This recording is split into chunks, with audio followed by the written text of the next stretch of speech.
دلکش صاحب، آپ بات کر رہے تھے کہ اگر پوری شاعری کی دنیا کی بات کریں تو غالب صاحب کے بعد ان کا نام آتا ہے. غالب صاحب کے بعد جو شاعری کے شوقین ہیں ان کی نظریں اگر رکتی ہیں تو شہنشاہ غزل حضرت جگر مراد آبادی کا. ایک چیز میں معافی چاہوں گا، ہمارے سننے والے ایسے بہت سے ہیں جو محبت کرتے ہیں اردو سے، شعر و شاعری پسند ہے لیکن الفاظوں کو اتنا نہیں جانتے.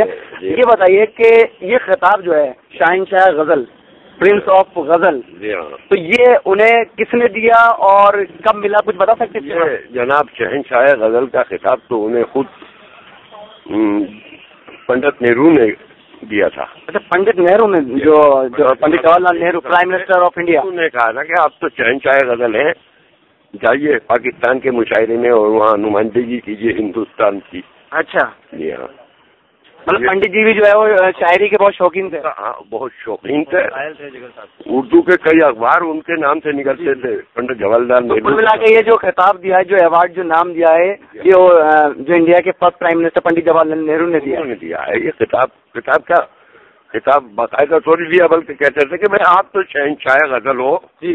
اور ان کے اشعار وہ اکثر تقریروں میں اپنی پڑھا کرتے تھے. جگر صاحب کو غزل باقاعدہ ان کو جو خطاب دیا گیا جی، وہ سن 1952 میں آفتاب غزل کا خطاب دانشوران علی گڑھ نے ان کو دیا تھا. اچھا، علی گڑھ کے لوگ، علی گڑھ دانش تھے، بہت مفسر تھے. وہاں کے مفکروں نے اور دانشوروں نے انہیں آفتاب غزل کا خطاب دیا جی 1952 میں. اور پھر یہی خطاب حضرت قمر مراد آبادی کو امیر تغزل کے نام سے دیا. اچھا، قمر مراد آبادی جو تھے ان کے بعد کے شاعر، تو انہیں امیر تغزل کا خطاب سن 1961 میں دیا گیا. اور پھر مراد آباد کی تیسری شخصیت محترمہ نصرت نگار، جنہیں ناہید غزل کا خطاب دیا گیا 1995 میں. ایک چیز اور پوچھنا چاہوں گا کہ انہیں شہنشاہ غزل کہتے ہیں. آپ نے دیکھا ہوگا آج کے زمانے میں اگر کوئی شاعری کرتا ہے تو بہت زیادہ اسے گھمنڈ ہو جاتا ہے، بہت زیادہ وہ ایک اس کو تھوڑا مزاج بدل جاتے ہیں. جگر صاحب کا کیا حالات تھے؟ جگر صاحب کو کوئی گھمنڈ نہیں تھا، وہ بالکل بے دوش انسان تھے. ایک بار ایسا ہوا کہ ہلکی ہلکی بوندا باندی ہو رہی تھی. امپیریل، یہی مراد آباد کا امپیریل سینما کے تراہے پر ایک موچی بیٹھا ہوا تھا. انہوں نے دیکھا رات کے 8 بجنے والے ہیں.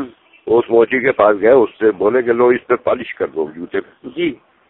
اس نے کہا صاحب اس پہ پالش نہیں ہوتا، کیونکہ وہ پیٹنٹ کے پمپ پہنے ہوئے تھے. اچھا، ان کا اچھا کپڑا پھیر دو. اس نے کپڑا پھیر دیا، اس کو نکال کے 20 روپے دے دیے. اس زمانے میں 20 روپے آج کے 20,000 روپے کی برابر ہے. اس سے بولے اٹھاؤ یہ اپنا صندوقچہ اٹھاؤ، گھر جاؤ، تمہارے بچے انتظار کر رہے ہیں. میں نے کہا صاحب ایک چھتمی یعنی 1 پیسے کی چوتھائی. کس زمانے کی بات کر رہے ہیں؟ لگ بھگ یہ سن 46 کی بات ہے. سن 46 تو 20 روپے بہت ہی ہوتے تھے.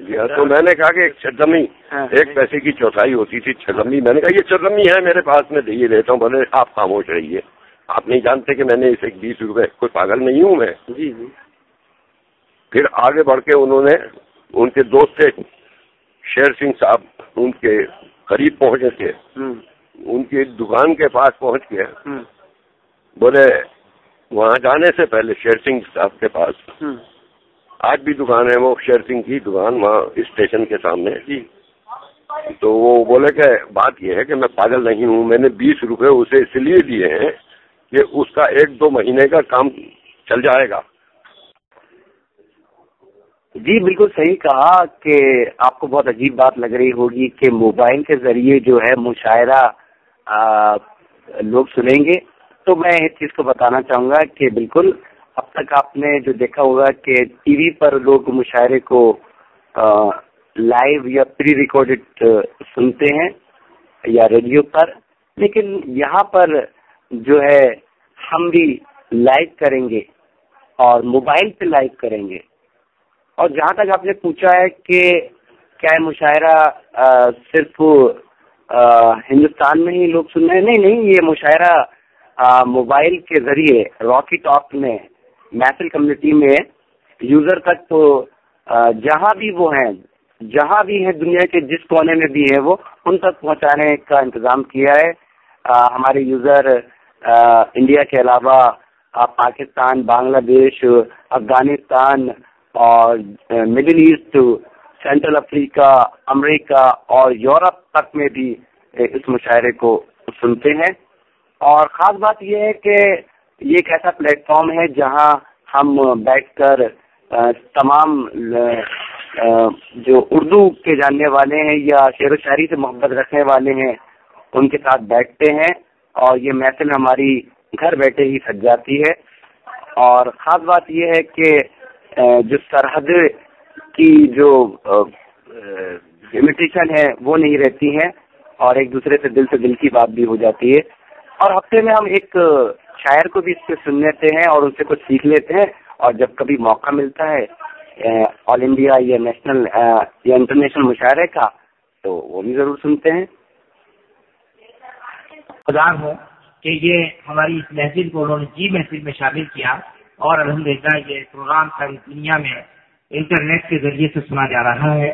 آپ لوگوں کی اس میں یہاں جو موجود ہیں، جو حاضرین ہیں، جو سامعین ہیں، ان کی داد و تحسین بھی وہاں تک پہنچے گی. میں آپ لوگوں سے گزارش کر رہا ہوں کہ اگر اچھا شعر ہو تو اسے بھرپور داد دیجیے. اور میں یہ بھی بتانا چاہتا ہوں کہ ہمارے جو شعراء حضرات یہاں کلام پیش کر رہے ہیں، ابھی نازیہ صاحبہ نے پڑھا، اس سے پہلے ظہیر اکبر آبادی صاحب نے پڑھا، اس کے لیے وہاں سے ان کے جو خیالات ہیں اور جو انہوں نے اس کے اوپر داد دی ہے وہ داد یہاں تک پہنچی ہے. اگر آپ اجازت دیں گے تو میں ایک شعر ضرور وہاں سے سنوانا چاہتا ہوں کہ انٹرنیٹ کے ذریعے سے، کیونکہ ساری دنیا میں یہ پروگرام سنا جا رہا ہے. یہ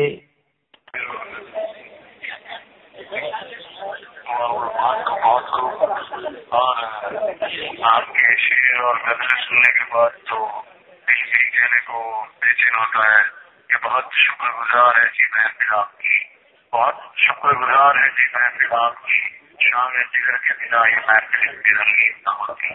واہ واہ واہ.